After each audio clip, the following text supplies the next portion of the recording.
All right, so today, and I will probably be somewhat short and sweet, which is probably a good thing because everyone's on training so much. I wanted to talk a little bit about preliminary title reports, and then Leslie is going to join us as well. She's had some dealings with homeowners associations, so she's going to talk a little bit. We'll both be talking a little bit about that. So wanted to talk about preliminary title reports because I think a lot of people aren't really sure what to look for, or they just haven't had any training on it. And I actually have a background in title and escrow. I was in title and escrow for 4 years before I went into real estate. So that really kind of gave me a leg up, to be honest, understanding that whole escrow title process, and feel free to ask questions along the way. I always really encourage people to open a pre-escrow. So if you've got a listing coming up on the market, it's always a good idea to do a pre-escrow and take a look and see what shows up on the title report, because sometimes you'll be surprised. There's things that you're going to have to deal with, items that will have to be cleared before transfer of title can occur.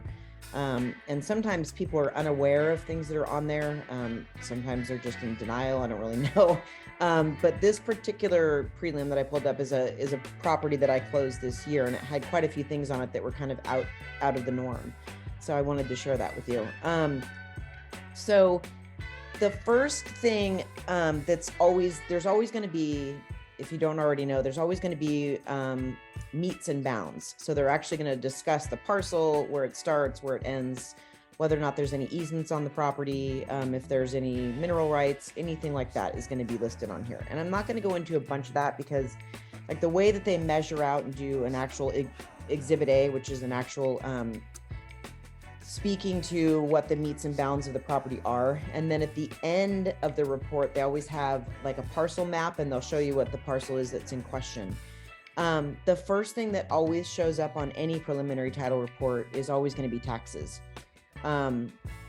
Taxes are the first thing to be paid. They're in the first position, and then it's usually followed by the second position, which is generally a mortgage if there is one, potentially a third mortgage if there, or a third item on there if it's a additional mortgage or equity line or something like that. So in this particular case, this property was in a trust, but there was delinquent taxes big time. And so there was a lot of stuff that was behind. Part of the reason why the lady sold the actual property was because she kept getting delinquent on the taxes and simply couldn't afford it. She inherited the property from family and then just had a very difficult time managing it, and then ultimately just had to sell to get out from underneath all of the obligations. So as you can see, there was delinquencies on here for taxes dating back to 22 and first part of 23. Then there was also some supplemental taxes. And so supplemental taxes, if you're not aware, is a taxable event that occurs on a triggering of the transfer of a property. And that's traditionally done when the property is transferred from one owner to a new owner.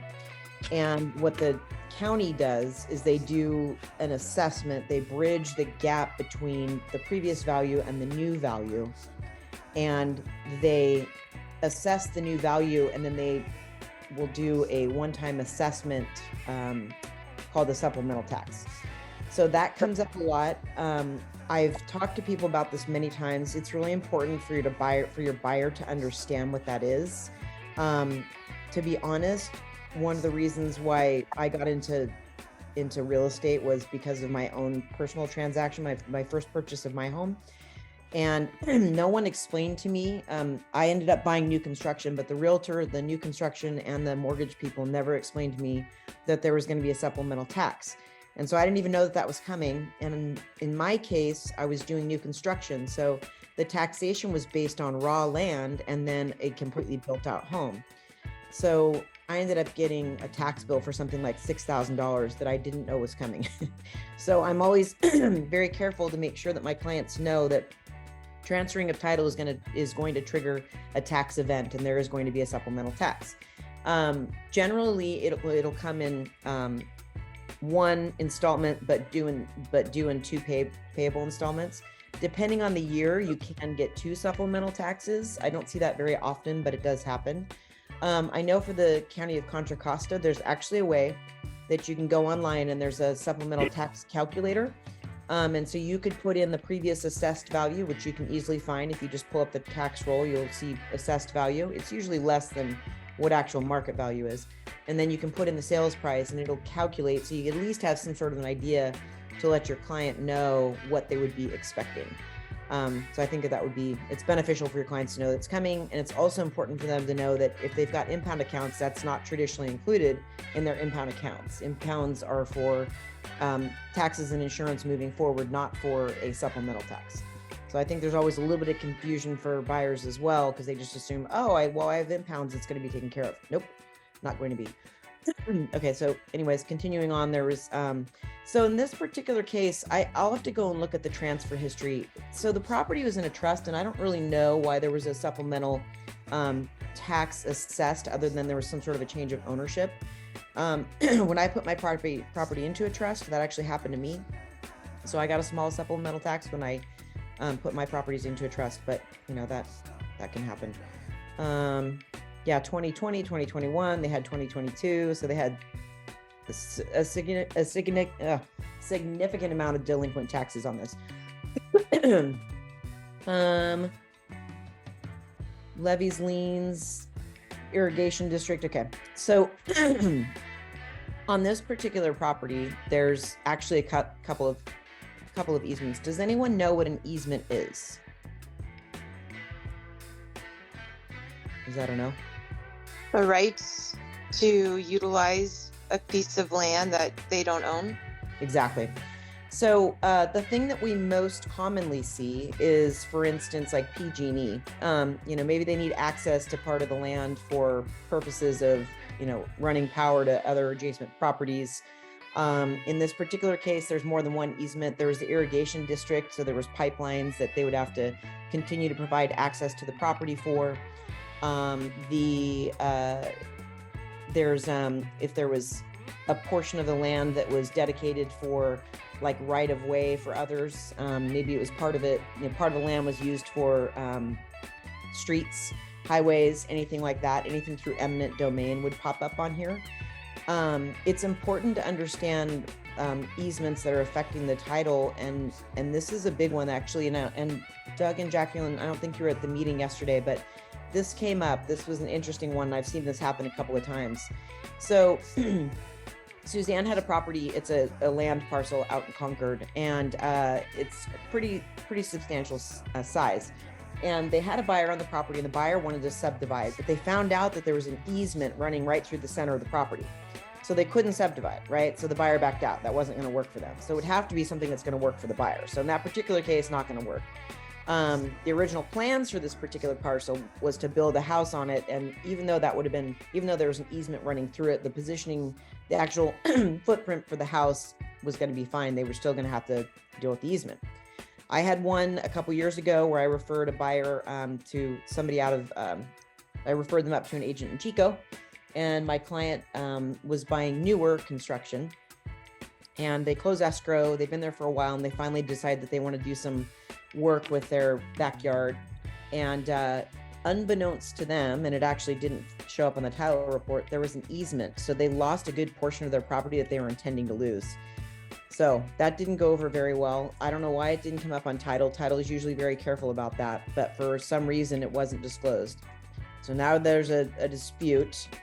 They ultimately were doing arbitration on that particular one, but imagine if you own a piece of property and all of a sudden, you know, you didn't know that there was an easement and now you can't use a portion of the property. That's going to be problematic for sure. You can always ask for your title company to provide you with a color-coded map. I think that those are beneficial because then when you're looking at the parcel map, they can show you exactly where the easements are. And they're very good about doing that. So don't be afraid to ask for a color-coded map so you know, so that your buyer can be they fully understand what's happening on that parcel. Okay. This one had one for PG&E as well. Something to think about, guys. If you're at a property, showing a property or whatever the situation is, and you see like a light pole, like on the corner of that property, there's an easement. You see some sort of an electrical box, there's an easement. You see some sort of weird water thing, there's an easement. You see adjacent neighbors or, or a path that's, going through someone's property, there's definitely an easement. So, I would say like 98% of the time, the easement comes up during the title search, but it's not a perfect system, right? There can be stuff that gets missed. That is also the purpose of title insurance. If there's an encroachment issue, it should be revealed, and they should be able to address that in title and escrow. On this particular one, this one had basically it was a mechanic's lien, essentially. They had some sort of a judgment with a contractor, and it wasn't paid. And so they recorded a lien on the property. So this is a cloud on title, right? They cannot actually transfer title without addressing this lien. Sometimes it happens where somebody had already, a lien had been recorded, but there was no deed of reconveyance. Say that it got paid off, but the original person that did the lien didn't remove it off of there. That happens sometimes. Sometimes it's just a matter of getting a statement from that particular company that says that the item was paid. If they can validate that, then the title company will remove that off of there. They always list exceptions, so anything on here like that would be an exception to giving insurance, because they want to make sure that those items are remedied. Same thing with any sort of mortgage. They want to make sure that the item is paid off and that there's a deed of reconveyance. In the case where it's just a standard sale, which most of you are dealing with, they're going to do a deed of reconveyance essentially with the recording and transfers of ownership, because they've already gotten the payoff for the mortgage company. One to note that you should be, if you ever see an IRS lien, man, you got to get on those right away. The IRS they don't move quickly. And if there's an IRS lien, they're not going to be able to transfer property. And it just can be very, very cumbersome. I was seeing it a lot during the foreclosure and short sale affairs. I was seeing that really common with short sales. People were behind on their taxes, they're behind on their mortgage, they're losing their home. And you had a situation where until that was remedied with the IRS, you weren't going to be able to close escrow. So again, all the important reasons why you should do pre-escrow, so at least you know it's on title. And honestly, I've had situations where an IRS lien popped up on title, and the person that was on title was like, well, I'm in a payment plan. So I didn't think it was a big deal. They just don't think to say anything because they aren't aware maybe that the lien is on title. There are cases where if someone's in a payment plan, the IRS will remove the lien, and or make it whole. So just got to be aware of those things. In this particular case, I know that they had to pay this lien. I went back to the seller and said, hey, this popped up. I'm not sure if you were aware. It ended up being supposedly against her ex, but she still had to pay it out of close of escrow. So whatever happens after that is her deal. Okay. Then there was an actual deed of trust that was on the property for the mortgage. It was in the name of the trust itself. If a property is in a trust, not a problem, but the trust documents will need to be sent to title. They basically need to verify the authoritative capacity for someone to sell. So if a property's in a trust, make sure you let your clients know, hey, no big deal that the property's in a trust, but the title company is going to need to see those documents to make sure and verify that whoever's, planning to transfer title has the authority to do so. Does that make sense? And I always tell my clients, like, look, if you don't want me to look at it, I don't need to. We can just forward it directly to title. I don't really care what it says. They just need to validate that. And then there's usually a certification of trust that they do. So in the case, this happened on a property that I've got coming up here pretty soon. Property is actually in a trust and one of the spouses just passed away. Now in the trust, it's rights of survivorship. So it's the authoritative capacities are automatically going to go to the wife. She's the remaining survivor. But in this particular case, it just happened. So title in all likelihood is going to have to do what we call an affidavit of death. They'll have to get an original death certificate. They'll have a copy of the trust. And when they actually do the recording, they're going to file the affidavit of death, and they'll have all the trust documents and the certification to go along with it to establish that this person is the rightful owner and that they can actually sell the property. Make sense? Okay. Also, this one wasn't in an HOA, but if there's a homeowners association involved, or if the property is in an HOA, it's always going to show up on your preliminary title report, or at least it should. I did have a situation one time where for some reason the HOA wasn't showing up, but that's really, really uncommon. Usually it's there, and it's a requirement that any delinquencies within the HOA be taken care of. An example I'll use was back in the short sale days. I live in the Blue Tops in Discovery Bay. And many years ago, I had a client that had an investment property out here. Our homeowners association here is really, really strict. And the owner of the property, I mean, she was way behind on her first and second mortgage and hadn't been paying her homeowners association dues for a long time. I mean, she was just in a really bad spot of unemployment and just all kinds of stuff that was going on. So problem is that the HOA it basically is acting in the position of being a deed on like a trust document on the property, much like a mortgage and or the taxes. So in this particular case, until they could settle with the HOA, they couldn't transfer title. So HOA has the authority and the capacity to hold up a closing of escrow if there's delinquent homeowners associations assessments and fees. So also HOAs, unless it's changed recently, HOA will follow the borrower. So just because it's on the property, and something actually gets sold, it'll travel with that person. In this particular case that I'm referring to, we got the HOA to settle for a specific amount, for actually transferring title, but then the balance it basically carried over to the borrower. And so they had to deal with them outside of close of escrow. So there's some, kind of unique circumstances involved there. But again, really important things to know. I used to tell people during the short sale, state that we were in, I'd be like, if you make any payment, make it the HOA payment, because they can hold up close of escrow very, very easily. Leslie, any questions on that so far? Okay. Leslie, I know that you had some dealings with HOAs, and I would love for you to share your insight. Okay, thank you. How is everybody? So recently, Monica, with this last closing, I came across a couple of things that you were talking about. One was when the appraisal came through, and I've never seen this before. I didn't even know it when I was on the HOA side, that the appraiser included a comment about just make sure that there is no easement for the roadways, basically the roads through the HOA. And they wanted to make sure that there was no easement on this particular, title or property.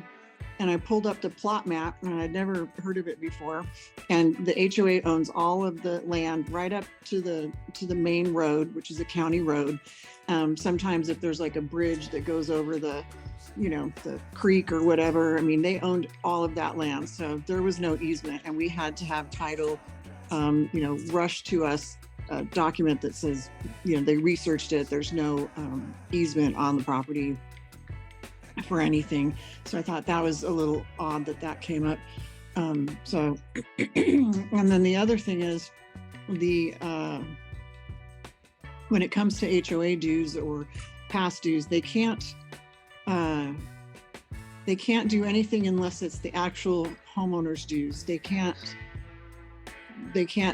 hold up anything with regards to fines, or if they've been fining you $25 a month because you have a flag out there you're not supposed to have, or whatever it could be. They can't do anything legally with that money that you owe them. And in this particular case, this last month, the HOA, we put in a contract on the 9th of June is when our contract got accepted. But like 2 days before that, there was a letter that went out to the homeownership, and we hadn't seen it in advance because we didn't have the HOA docs, that they're going to take all the money out of their reserves and pay for all of these repairs on the decks and balconies, but only on like 5 of the buildings, not everybody, just certain. okay, no problem. We know that's coming. We were approved by the VA, blah, blah. Then 2 days before we actually closed, and we had 5 extensions on this close of escrow, with regards to the loan, because we were on our 3rd lender. And 2 days before we closed is when they voted to special assess every single homeowner $3,000 to pay for all of the repairs. So now they're going to get their money back. So the listing agent says, well, technically, who's supposed to pay for that? Now, legally, I think because we were not, my buyer wasn't the owner at that time.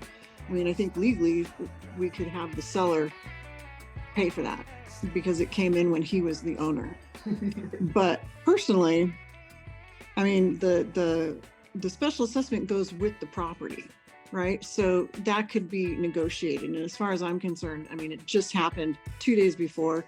I think my buyer, I know I'm supposed to be protecting the buyer, but in all honesty, I think that should just go with him because it was 2 days and I didn't want to create a big stink. And I said we could try and negotiate, and the listing agent's been great. It's his brother-in-law that owns the unit. So I'm not really sure how we should proceed on that, but yeah, I mean, it's a technicality. Yeah, that's an interesting one. It just occurred to me what I didn't cover when I was talking about the preliminary title report, when it refers to the homeowners association, is that the homeowners association has to provide all of the information about the HOA, what all the fees covered. They have to cover all the financials. They have to disclose all the rules and regulations, anything that would be affecting the use of the property. Like for instance, in my HOA, like there's a size limitation on dogs. There's different kinds of things like that. And it's important to know if there's an HOA because usually most all of them require upfront payment, and sometimes they're not very timely. Sometimes you'll get an HOA that can move quickly and they can give you all the docs in 5 days or something. But oftentimes, especially with these larger companies, they require an upfront fee to be paid, and then it can be like 10 to 14 days before they get the documents. Well, guess what? You're not going anywhere. No one's going anywhere to transfer title without all those documents. When I was in title and escrow, we used to try and keep copies so that we didn't have to, recreate the wheel with actual documents that we had access to on multiple properties. But there's usually fees, and it's part of the negotiation when you're writing your offer. I always ask that the seller, of course, pay any document transfer fees, and that they, of course, pay, anything that's related to that. The demand fee, like they'll charge a demand fee just to put everything together. So that's important to know because that can take some time. I had one several years ago where the agent had told me that, oh my gosh, yeah, the HOA is great. It's not going to be any problem. We can get it done really quickly. And when they had I want to say a 12-day close of escrow, yeah, we couldn't close on time because we didn't have the HOA docs. So yeah, important to know. I should have clarified. You are correct. They can't hold up close of escrow just for fines that were assessed, but they can do it for delinquent fees. Right. In the one where I had, not delinquent fees, but delinquent HOA dues. In the one that I had that was the short sale, at that time, they weren't wanting to settle because basically they weren't going to be getting all the fines that they wanted. But I was able to go back and negotiate with them. I was able to convey the information enough that they understood that, look, we're giving you all of your principal back. You're getting all of your actual HOA fees back. You're just not getting, the $3,000 or whatever it is in delinquencies and fines and all that. So, right. Yeah. Any questions on that? No? I don't know that I can see all of you on my little thing here. No questions? Okay. Is that helpful? Let me show you the map too while I've got this up. I think I have a question, Monica. Yeah, absolutely. Just because I've been an agent and the market's always just been up.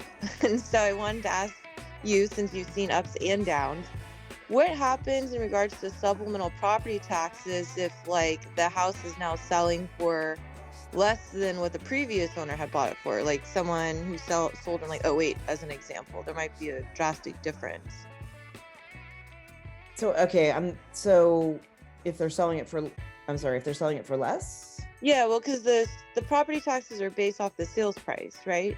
So Well, if an owner owned it in 07 for, and say it was $1 million house, and then they sold it in 08, or 09 for like 500,000, the property taxes drop, do they not? yeah. So during that period of time, they were doing reassessments of values, and they were reducing the actual taxation. Okay. But not Yeah. not like super significant. I mean, they can only incrementally increase taxes, and they can definitely do a reduction in taxes. We were seeing that a lot back then. But there was still, if there was a supplemental tax or anything like that was still outstanding, it had to be cleared at close of escrow, or they can't transfer title. So we were at that point telling people, hey, ask the county for a reassessment if they weren't automatically doing it. So that would. Oh, okay. So you can request that. You could request that. Yeah. So back in the day, we would say, hey, listen, they're like, oh my God, my taxes are so high, but my value, like you said, it was $1 million. Now it's worth $500,000. My taxes are based on $1 million. Yeah. We were sending them back to the county to get reassessed. For the most part, the county, and Gus Kramer has been the guy for like 30 years or whatever with taxes. But they were at one point automatically going through and reassessing, but they didn't hit everybody. So people were going back and saying, hey, can you reassess? I don't believe that if they'd already been charged for those taxes, that it was going to like be retroactive. I think it was just moving forward, if I recall correctly. So I wanted to show you the map on this particular one, because if you see this is a giant easement for the railroad going through how many parcels? Looks like a railroad anyways. Yeah. So there's obviously stuff on here. It's just good to know. There's a pipeline here, so there's going to be an easement for that. There's an easement here on this one, a tiny bit on this one. Yeah, so there's easements all over things, like very commonly. So it's important to know. And like I said, you can ask title for a color map, and they'll map your parcel and where the actual ooh, you know what? Let me look and see if I can get the color map on this one, because I did ask for one. Let's see. Color map. Yep, here you go. Can you guys see that? Yes. Yeah, so what they did was they basically took the parcel, and then they mapped out, and then there's an easement right here. Yeah. So they color coded it for us. That way the buyer could see exactly what was going on. All right. Any other questions? No? I have a question. Sure. Sorry, I'm trying to get that. So in regards to the supplemental tax, we can use my lovely purchase as an example. You're going to get one. Yeah, so we're going to get one. We already knew that. We have an idea of what it's going to be. But because, and this is just, again, trying to educate, like Jacqueline was saying, like, I've been through it before, but the pricing, the market's shifted. So when we closed in January, we pretty much overpaid for the house, but we got, on paper, because we didn't reduce the price, but we got credits other places. So even though the supplemental bill hasn't even come and isn't due yet, it's still going to be based off of that value at the time of purchase, not what the current market value is, right? Yeah, exactly. It's so it triggers a taxable event as soon as it records, and then they will do a gap. And like I said, you can go online and do a calculator to figure out what it's going to be. So it'll be like previously assessed value and then your purchase price. Okay. If you've ever, like, if you're homeowners and you ever look at your, if you ever look at your tax bill, it'll give you an assessed value on there. It's generally not really like, unless it's like brand new that it's a new purchase. Like mine kind of drags behind. Like my place in Brentwood, I bought a long time ago, and the actual, what the assessed value on it is much lower than my property's actually worth. Yeah. But in your particular case, you're gonna get a fat supplemental tax bill, unfortunately. Sorry. Yeah, no, I know. And I remember my lender saying that I could look it up and just kind of start to prepare for it. but we haven't been able to actually see that. And I didn't know that there was a calculator on there, like you were saying, when you're on the, you're talking about when you're on the website, the actual tax website. Yeah, hang on. Let me see if I can, Let me see if it's there. I'm checking right now. Updated. I used to have it bookmarked too, Monica, and the last time I went on it last week, it said, oops, like that page isn't there anymore. So I wonder if they got rid of it, because I tried for 5 minutes trying to find it. I have it pulled up on mine, but I don't see a calculator. If you want me to show They you. have them in the, I think it's the property ID, natural hazard disclosure. Some of those reports you can pull up and it will have the calculators in there too. I was going to ask Monica if those were like accurate. They seem to be. They have all the interest rates in there and everything. So they do. Where is this calculator?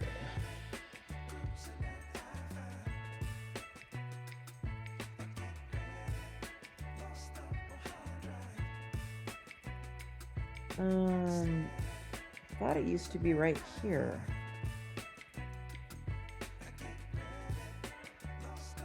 So it's not necessarily on the actual bill if you're pulling up the actual property.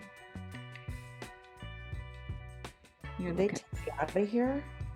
They're like, we don't want you to know. Yeah, I think they might have gotten rid of it for like liability reasons or something, maybe. Yeah, that's weird. Huh.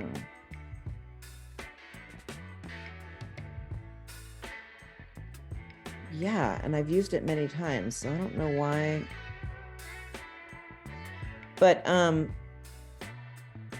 this is not going to be able to do supplementals. No. That's interesting. I'll have to play around with that and see if I can find it. I really thought that it was still available. It was so helpful. Yeah. It was great because then you'd have a really good idea. Yeah, and my lender must have thought it was still on there too, because they're like, just check in like a month and it will be there. And I'm like, nope. 7 months later, it's still not there. So.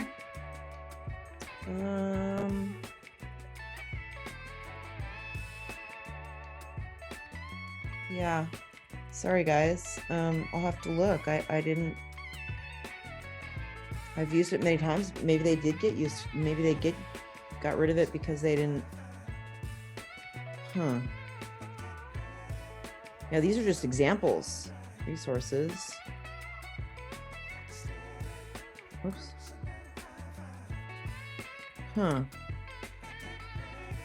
Yeah, I don't know. Why do I receive it?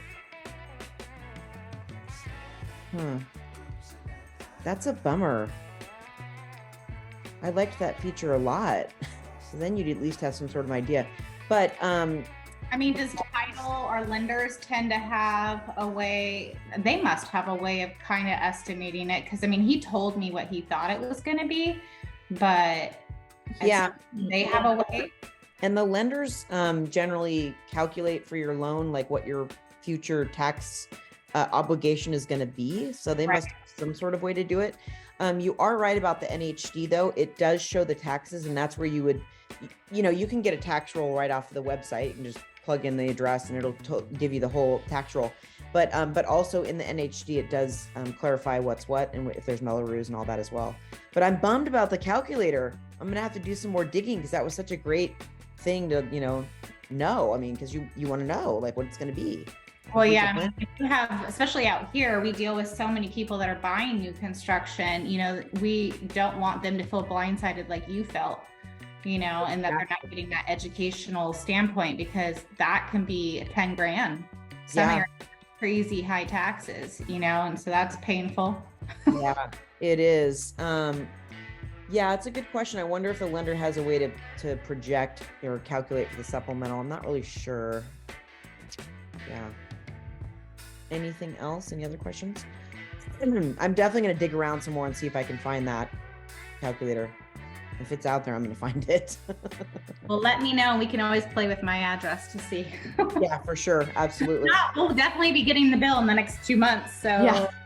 We'll be able to accurately compare the calculator to actual county sends me. Exactly. Oh, I'll well, use and- my painful experience for everyone's educational standpoint. yeah. And you know, so, I, at one point, you could kind of generally say it's going to be 1%, 1.10% of the purchase price is roughly what your new taxes are going to be. I usually use 1.25, but it depends on where you're at. Cause like there's sections of Oakley that have extremely high taxes, like Emerson Ranch and all that is really high. Frank Hengel, Monet, all that section there that's on Cypress is also really high taxes.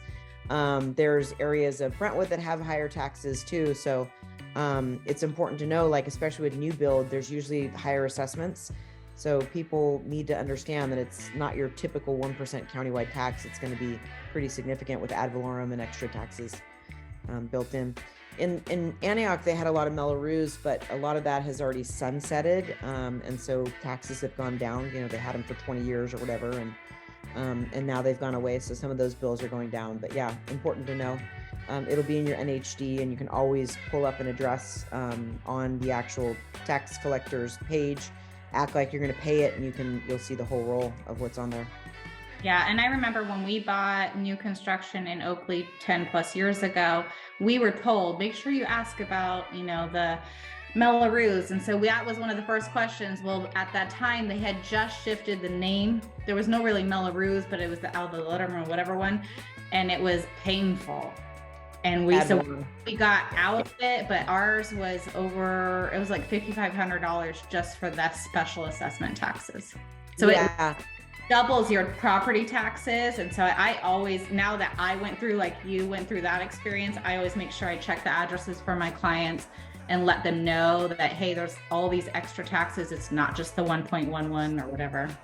Yeah. And it's also important, if you have a listing, always include the tax roll for them, because you want to make sure that's part of the documents that the buyer's aware of. Because, you know, some people don't realize that when they're calculating debt to income, they have to also calculate taxation, right? So if you've got a buyer that's approved to $600,000, but you're buying in Emerson Ranch in Oakley and the assessments are super high, like their debt to income is totally thrown off. Same thing with an HOA. They have to assume that the HOA payment is like the part of the debt to income, right? Right. So it's important to know what the taxes are. I've had some people that are like, hey, you know, I'll get more for my, you know, more bang for my buck in Oakley than I will in Brentwood, and I'm willing to pay the extra taxes. Well, okay, that's at your discretion, but you got to make sure the lender knows what those taxes are and make it, because sometimes that can be a deal breaker on their affordability factor. So important to know. And then the Sand Bay Isle, I was just talking to Karina this morning. She called me about the property here in the Blue Tops, and we were talking about the HOA is here is only $299 a month, which is insanely low. But there's one at Sand Bay Isle has $800 a month HOA now, and it was basically because it was horribly mismanaged. They had to do an assessment. They got halfway through painting the complex and ran out of money, and they did a fat assessment to each of the individual owners, and then they doubled the HOA monthly fee. How hard is it to sell? Great question.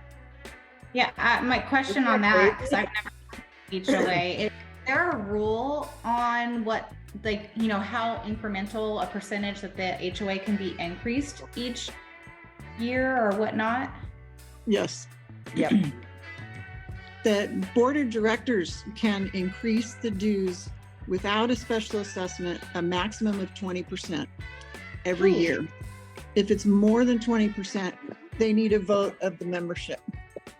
Okay. So if it's less than 20%, you know, then it's just less. But I've never seen an HOA not keep the dues the same. And 20% it's a lot of money, but they could still assess it without a vote every year. Now, does that vary in city to city, or is that just kind of a general? Okay. That's part of like I don't know if it's in the civil code, probably. There's also what's called the Davis-Sterling Act. There's an oversight for HOAs that are mandated. And then it's, in my situation, this is super uncommon. When I first bought here, 3 years ago in July, the HOA was $326 a month. It is extremely well run, and they're just really fiscally responsible, and they have a ton of reserves. And they reduced our fees to $299 a month. And during that process, they painted the entire complex, put on all new rooftops, and trimmed like 120 palms, and then did like new slurry seal or whatever. And then our dues went down. I mean, I've never in my career heard of dues going down, like ever. But it is possible if it's managed properly. The other thing to know about HOAs too is for your buyers is you got to know if they've been in litigation. Like Sand Bay Isle, for instance, they've been in and out of litigation multiple times. Like it's a red flag. It's not a good thing if they've been in and out of litigation at all. So can the litigation influence or affect an escrow? I mean, I know it affects people's opinion and they may not want to get involved, but can it affect it in any other way?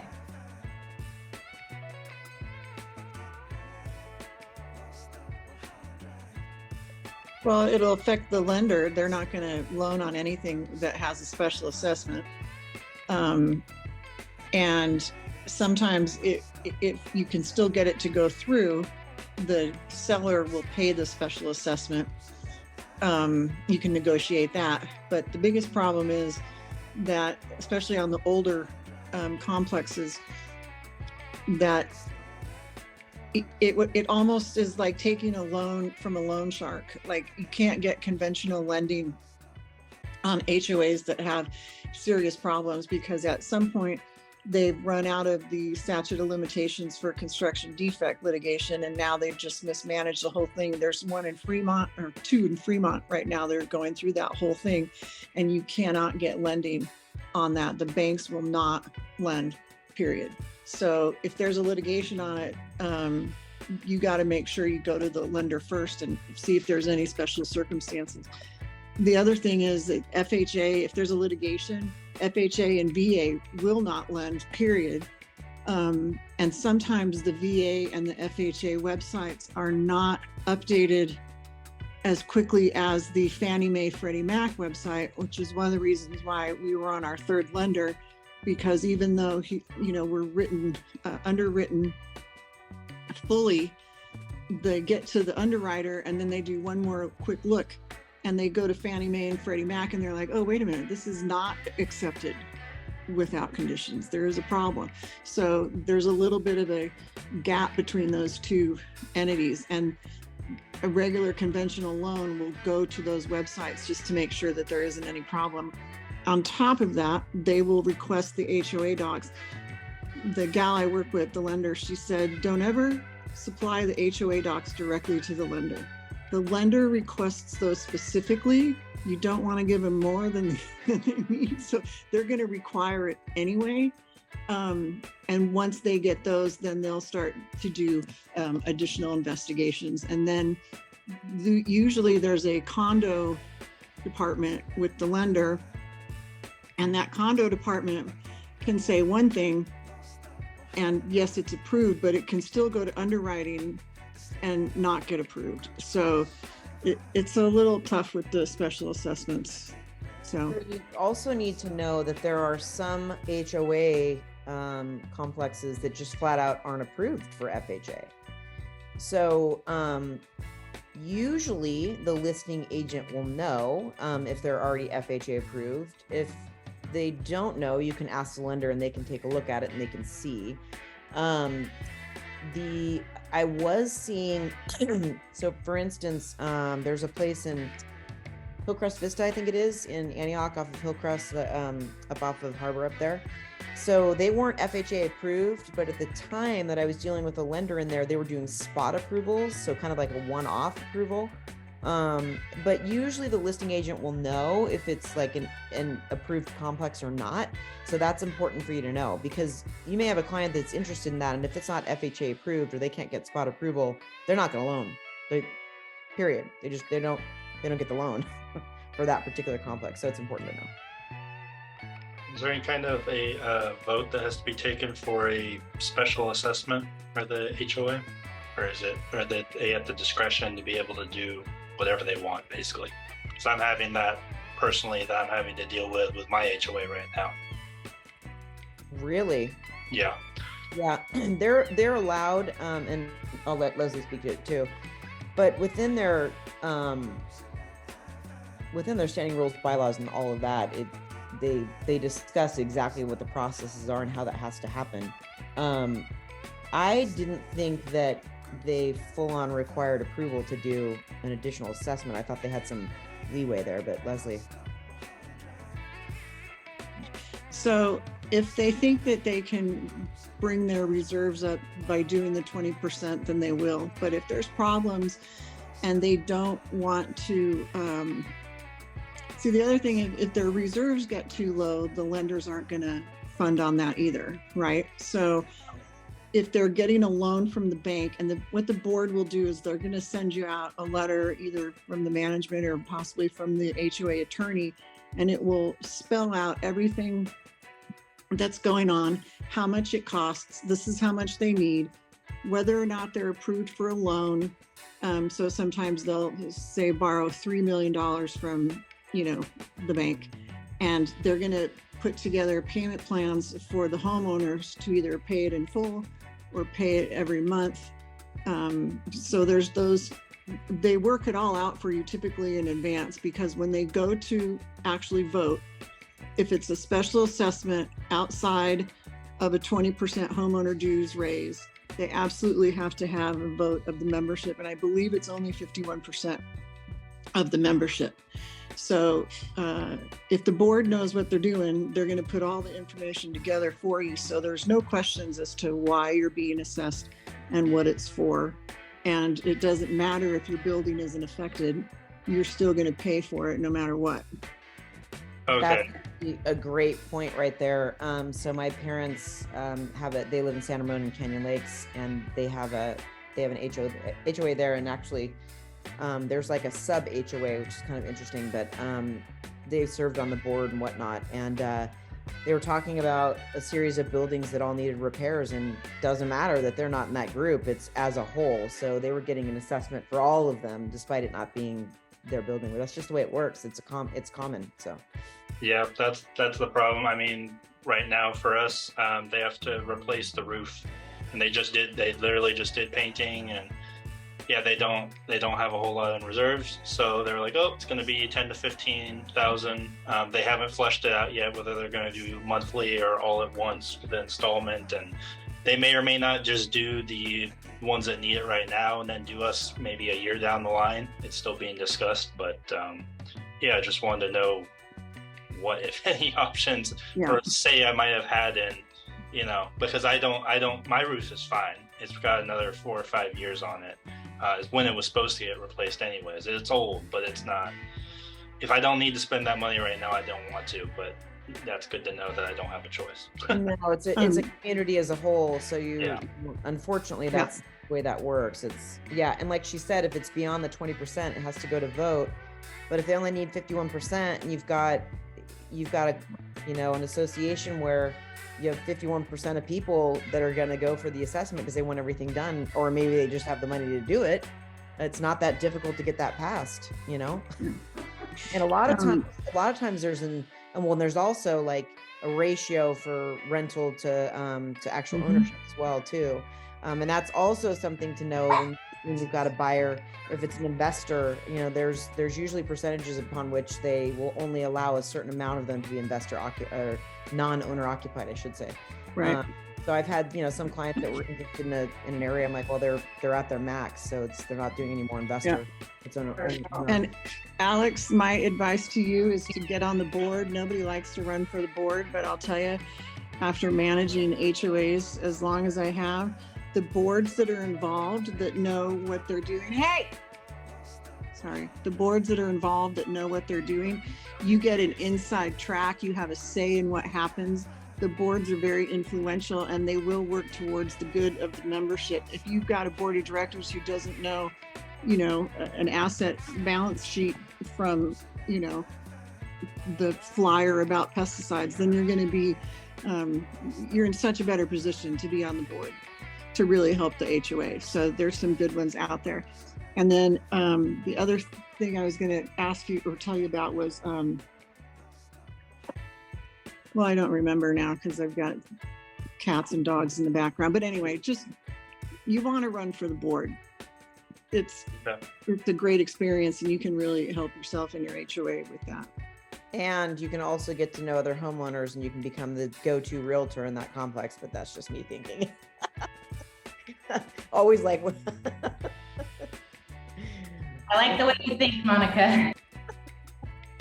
I mean, it is what we do for a living. We may as well be the premier agent for the complex. Absolutely. Yeah.